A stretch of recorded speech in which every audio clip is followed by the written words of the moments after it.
Yeah.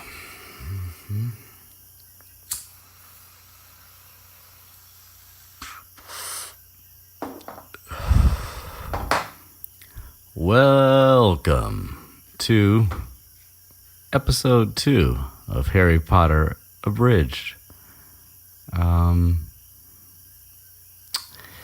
So this chapter is the chapter where we start with our actual story. Like I said, in a lot of ways, chapter 1 is almost a prologue. I didn't use the word, but that's pretty much what we talked about. How it takes place 10-ish years prior to the events of the rest of the story, and this is now the beginning of the rest of the story. Chapter 2 is entitled "The Vanishing Glass," which meaning the meaning of which will not be readily apparent until we get to that scene in this chapter. But anyway, as we learn right off the bat, nearly 10 years have passed, so that puts Harry wherever it needs to put him in that, like I was saying before, less than 1-year-old category, but not a complete infant. Anyway, so we pick up things at the same location that we started in the previous chapter. That is to say, we are at Privet Drive, and it's mentioned that basically things haven't really changed that much. The neighborhood looks pretty much the same. The house inside, for the most part, looks exactly the same, except for the pictures of Dudley have changed.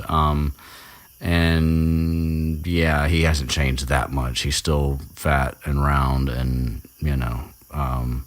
not cool and a bully and things like that. Let's see. And it also mentions that there's no other sign of any other particular child living there. In other words, Harry has been completely neglected.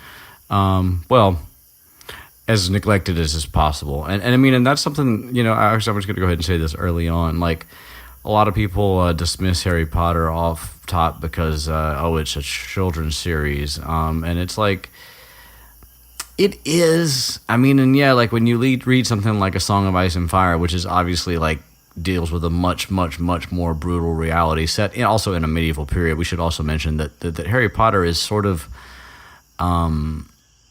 not historical fiction, because obviously, as far as we know, a wizarding world of this sort does not exist, but, even though we all kind of wish it did, but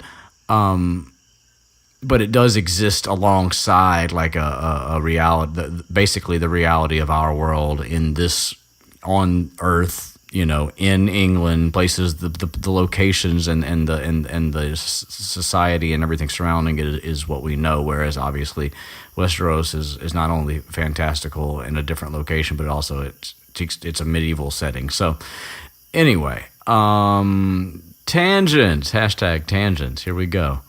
My point is that while this is a children's series in comparison to something like that, it doesn't necessarily diminish the fact that there's some pretty dark shit going on. And one of those particularly dark things is how Harry is actually treated by the Dursleys throughout his entire amount of time living there, which is quite a tenure, several years. 10 before where we pick up our story, and then like several more after that. Well, 7 more. So, 17 years of hell. And, resetting the scene with the same characters we saw in the first chapter, Aunt Petunia, Uncle Vernon, and Dudley. The first thing we get is Petunia yelling at Harry to get up. And so we're like, okay, whatever. She's up early. She's getting Harry up. And then... Let's see. I don't want to skip. I'm actively trying to read less than I did in the first episode, but at the same time, I don't want to get to the point where I start skipping too much either. So we're going to try to find the balance. We are seeking the balance. Anyway.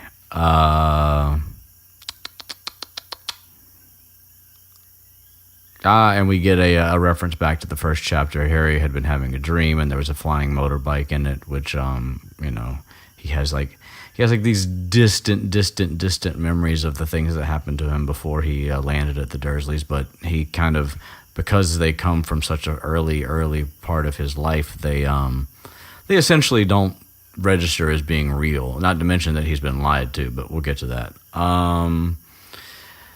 Anyway, Petunia continues to nag, and Harry's like, yeah, I'm getting up. I'm fucking getting up, Jesus.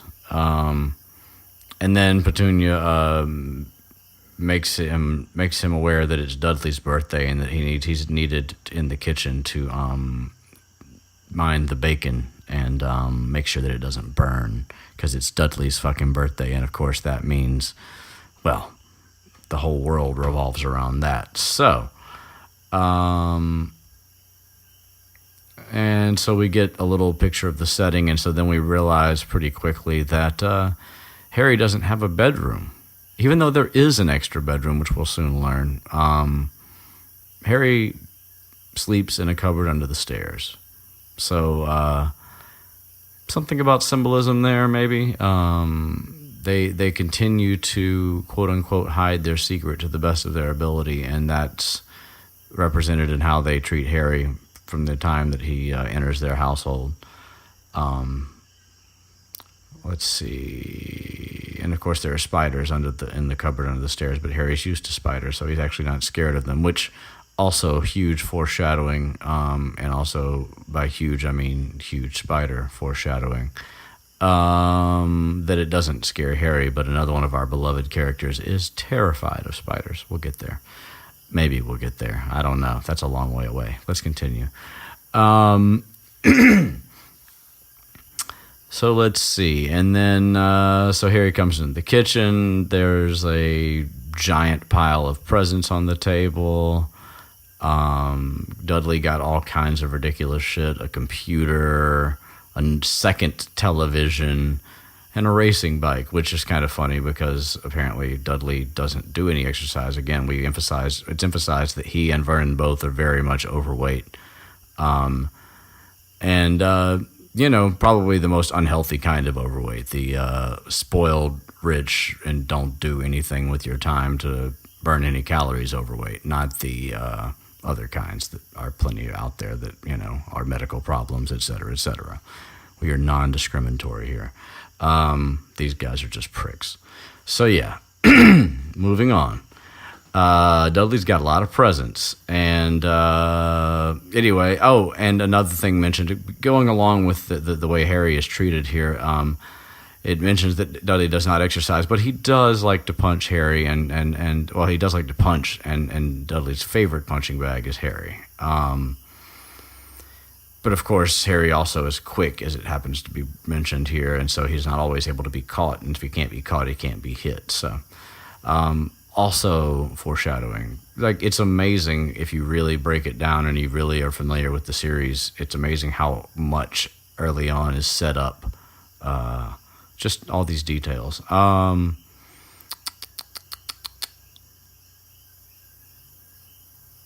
Says that Harry is small and skinny. Oh, and so we finally get our first physical description of Harry as a almost 11-year-old. Thin face, knobbly knees, black hair, and bright green eyes. Just like his mother. It doesn't mention that here, obviously, but we're going to hear it a lot.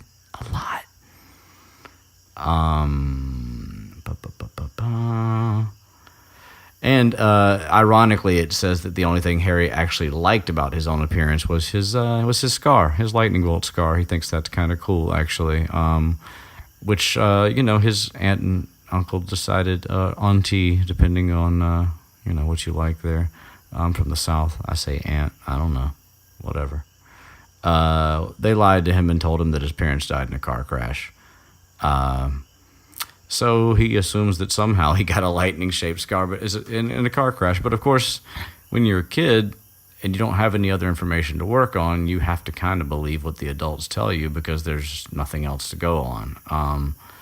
So yeah, and asking questions is absolutely discouraged in the Dursley household. So that's not an option either.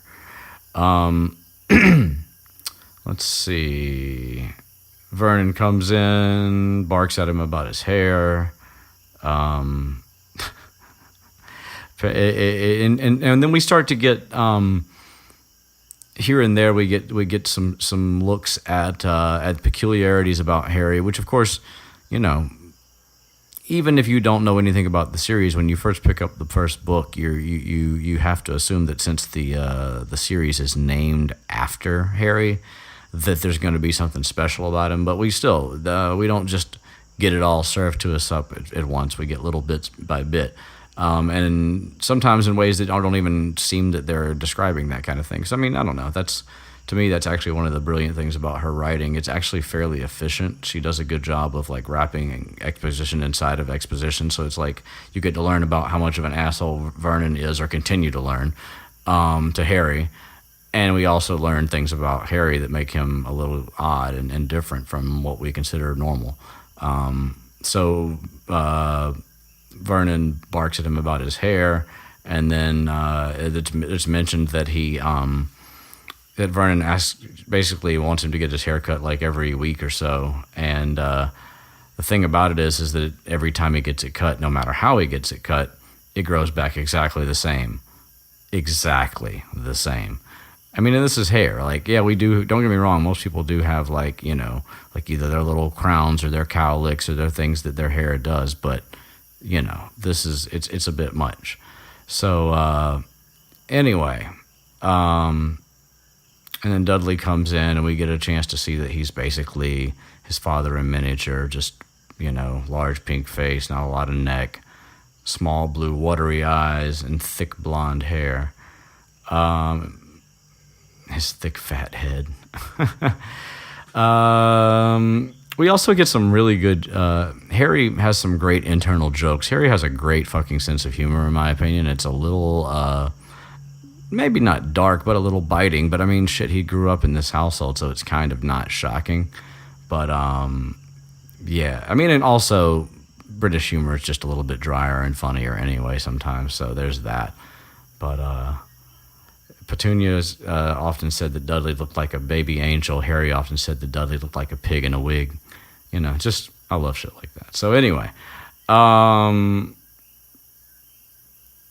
Harry basically is like the servant in this house too, which is another parallel to things in British society. But basically in a lot of ways, Harry basically took over the cooking. Once he got up, he fried the eggs, he did the bacon, now he's serving it. And then we get a chance to see a little bit more about how spoiled Dudley is, because Dudley's been counting his presents, and now he's up to 36 and realizes that that's 2 fewer than the previous year, except I think he says 2 less. We'll just assume he meant fewer. And that he's not particularly well educated because, Dudley doesn't pay attention in school. Harry sees the tantrum coming and... tries to get his food eaten soon, so in case the table gets knocked over. The fact that that's something you actually have to prepare for, just thinking about that is kind of insane to me. But also hilarious, but in the context of a story. But yeah. Anyway, and then but Petunia sees the potential tantrum coming on too, and after a little bit of coaxing convinces him that he'll eventually have 39 presents, and that'll be 1 more than last year. And now all is well again, and Dudley's happy. Just that simple. And again, the behavior is encouraged because Uncle Vernon is like, little Tyke wants his money's worth, just like his father. And it's like, wow, that's his money's worth. It's just his birthday. Don't get me wrong, I like getting presents on my birthday too, but fuck, man, this is excessive. But just as everything gets back to normal again, Aunt Petunia gets a phone call, and we find out that the trip they had planned for Dudley's birthday, they were going to be sending Harry over to a neighbor named Mrs. Figg, who we don't learn until much later knows who Harry is, not just because of the Dursleys. But anyway... she's broken her leg and she can't take him for whatever reason, probably something to do with one of her damn cats. So chaos ensues because Dudley is having a tantrum now about not wanting Harry to come along with them. They're going to the zoo with another one of Dudley's friends. And so they try to like figure out a solution, but none of the solutions seem like a good idea. Aunt Marge is mentioned, which is a character that will pop up in, I believe, the second book. Pop up. Anyway. And they talk about Harry in front of him as though he's not there, like they refer to him in the third person. I mean, it's just... It really is almost like he's not there except for the little bit of help that he is asked to provide. Well, I say a little bit. He does a lot of things around the house. Some because he gets in trouble and others because they just treat him like a servant.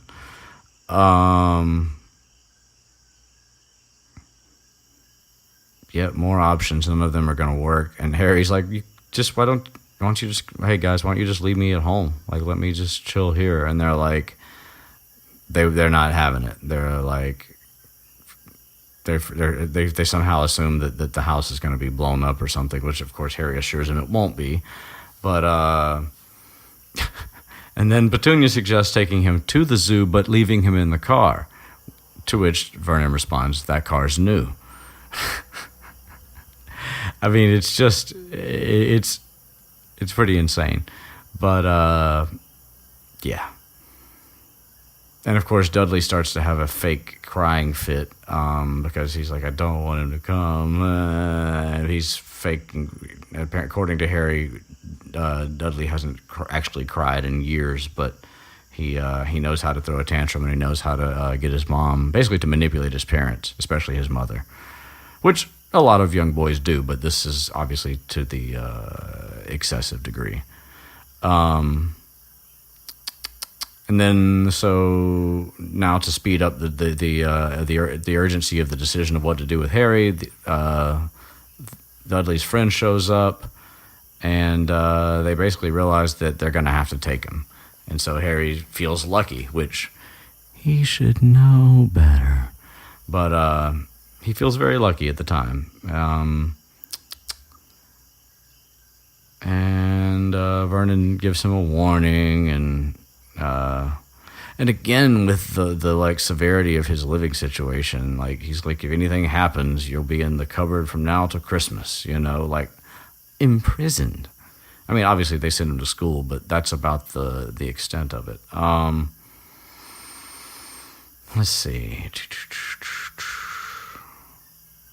But then we do see that, Harry's like, he's like, I'm not going to do anything, I promise, But then, like, we find out that odd things do happen to Harry. We get the haircut thing about how they one time cut his hair almost bald, and then the very next day it was exactly back to normal again. And then another time, okay, so just weird shit happens, and it's obviously signs of magic that are uncontrolled and unknown by Harry because he doesn't even know that he's anything other than a normal person right now, except that things do seem a little odd, but he doesn't have any explanations for these things, so there's no way for him to know what to think about it. He has managed to escape to the roof of the kitchen at school one time, avoiding Dudley and his gang. So again, we get a chance to sort of see just the sort of the things he's able to accomplish sometimes that don't really make any good sense. Let's see. But today, nothing was going to go wrong. Well, there's our first sign that, guess what? That's not what's going to happen. But for the moment, Harry feels glad and grateful to just be there, even with Dudley and his friend Piers, who he obviously can't stand. So you feel hopeful for Harry here. You hoping that he's going to have a good day, but you just have a feeling. And then Vernon's kind of rambling on and bitching about shit, and then he happens to bitch about a motorbike, and Harry pipes up like an idiot and says, I had a dream about a motorbike. It was flying, which of course set Vernon's like weird shit o-meter through the roof, and he yells at him, and then Harry's like, shit, it's just a dream, sorry. And he's like, I really, really, really, really didn't wish I had said anything about that. Let's see. A sunny Saturday, and the zoo is crowded. So, and again, with just more examples of Harry being left out. Of course, they bought Dudley and Piers ice creams. Harry doesn't get anything, but they managed to get him like because the lady in the van asked Harry what he wanted, they bought him like a cheap lemon ice thingy, which Harry still was happy to have because, again, Harry's grateful for whatever he can get. So, let's see. Now we get a reference to Dudley looking like a gorilla, except that it's not blonde. Harry's having a good morning. He's happy. Again, all the optimism in the world, Harry. We're with you, buddy. And he's walking a little bit apart from them, trying to sort of, just enjoy his time there and let them enjoy theirs too, but mainly just enjoy his.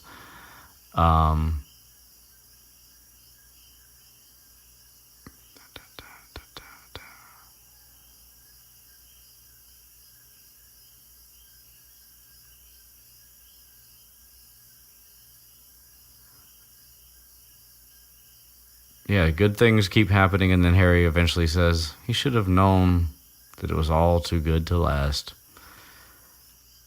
After lunch, reptile house. The reptile house. This is where the fun begins. So we get a description of the animals in the reptile house. Obviously snakes and lizards, and Piers and Dudley obviously want to see the scary big, cobras and pythons, and Dudley finds the biggest snake in there, but it doesn't respond at all, and Dudley's being, a brat, and he's, make it move. And so Vernon's rapping on the glass. Dudley's not into it. Nothing's happening. I should say Dudley. The snake's not into it, and Dudley's bored. So I guess not into it is actually correct.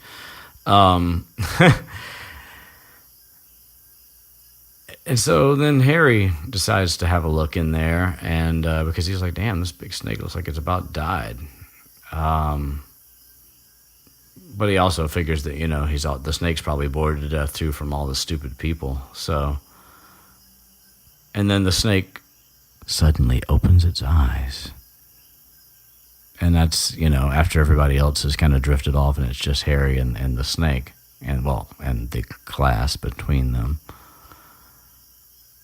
And then slowly the snake raises its eyes. And it winked at Harry. Now Harry is like, whoa, okay, time out. Shit's been weird in my life, but I've never had animals wink at me before. Looks around, nobody's there. And the snake rolls its eyes after gesturing at his family. Which is pretty hilarious. I can't even imagine. Well, I guess I kind of can. Did they do that in the movie? Did the snake actually roll its eyes in the movie? It's possible. They do all kinds of cool things with computer effects and eyes. So Harry starts talking to the snake, and the snake starts responding to it. An interesting note about that, too, is that later in the story, we learn that Harry does have like a unique gift of the ability to speak to snakes, but when he does, it comes out sounding pretty non-human-like. So it's interesting to wonder if in this moment that's actually what's happening and Harry just doesn't know it, because that's the thing that comes up later is that, and I will say this rolling is pretty consistent. When Harry does it later, he doesn't know that he sounded any different. In his head, in his mind, it came out as English, as his regular voice. So I guess here he's actually doing it too. But anyway, so he has a conversation with the snake, asks the snake where it's from, and it says, it points to a sign that says it's from Brazil, but it also says that it was bred in captivity, so it's actually from the zoo. And right about that time, while Harry's having a nice little chat with a snake, Dudley's friend notices and starts yelling, and so they all come running back over again, and they throw him out of the way, punching Harry in the ribs, and Harry falls hard on the concrete. And then,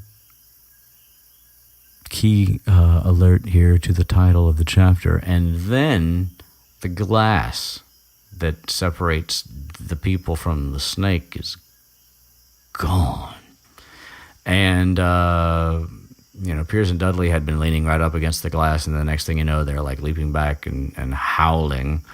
And Harry sat up and looked, and he was like, holy shit, the glass is gone. So, and the the snake immediately started uncoiling itself and getting the hell out, like, holy shit, set free.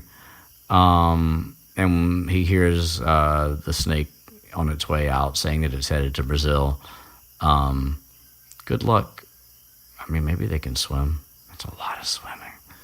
But hey, at least the snake's free. So as we had a feeling earlier, things haven't gone quite as good as we might have hoped for Harry on his trip to the zoo. So let's see. Obviously, Aunt Petunia's a mess.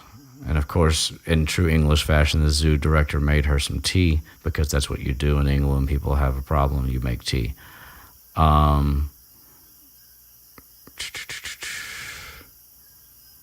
course, the snake didn't, in Harry's mind, the snake didn't do anything. It snapped playfully at people as it passed. But of course, Dudley and them were already twisting the tail around that it had nearly bitten his leg off, and Piers was swearing that it tried to squeeze him to death. But the worst part was when Piers spoke up and said, "You were talking to it, weren't you, Harry?" Damn it. So again, with Harry's treatment, Harry's sent to his cupboard. No meals. No meals. Not just confined to a tiny cupboard under the stairs. No meals for a skinny-ass, little scrawny-ass boy like Harry. Of course, at the same time, Harry's not an idiot either, so he's going to sneak into the kitchen for food, but he's got to wait until it's pretty late. So, oh, Harry. He's like an only child in his own house. In a house full of other people. But anyway. And we get a picture of, 10 miserable years. As long as he could remember, he'd been there. And we see mention of the car crash again, which of course we know is not real.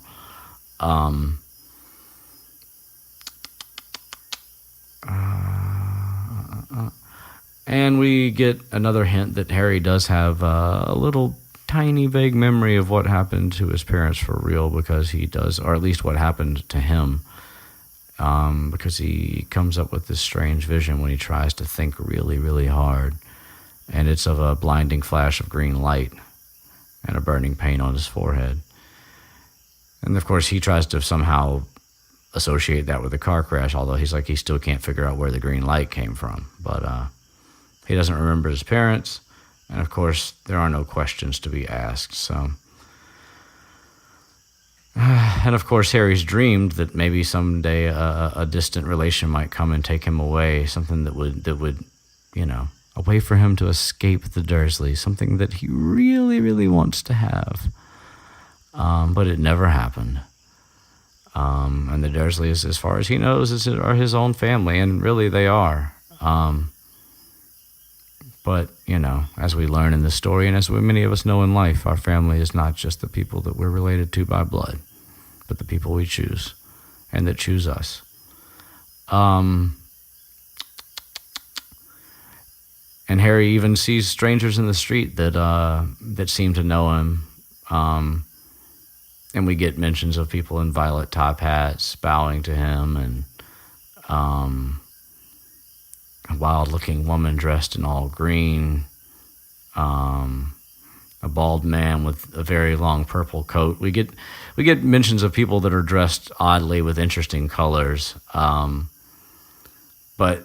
and it also says the weirdest thing about these people is that whenever Harry tried to catch a glance at them, they always disappeared when he took a second look. And at school, he has no friends because everybody knows that he lives with Dudley and nobody wants to be on the wrong side of Dudley's gang. And that is actually how the chapter ends. Yeah. Episode 2 in the books. So yeah, we have the setup for what Harry's life is like now. And then of course, very soon we're going to find out where he's going. So we've got chapter 1, where he came from, how he got where he is. Chapter 2, here's the life that he's been living for the last 10 years. And now in our next episode, if I'm not mistaken, although I haven't actually been reading ahead yet, so I could be wrong, but if I'm not mistaken, our next chapter will start us on our on Harry's actual journey into the next phase of his life. So anyway, I believe that's about it. This was a little bit smoother, I think. We'll find out what you guys actually think, but yeah, I think this went a little bit smoother. I tried to read ahead this chapter before I abridged it, so I'd be a little bit more on top of things and relying less on reading. So hopefully that's worked out.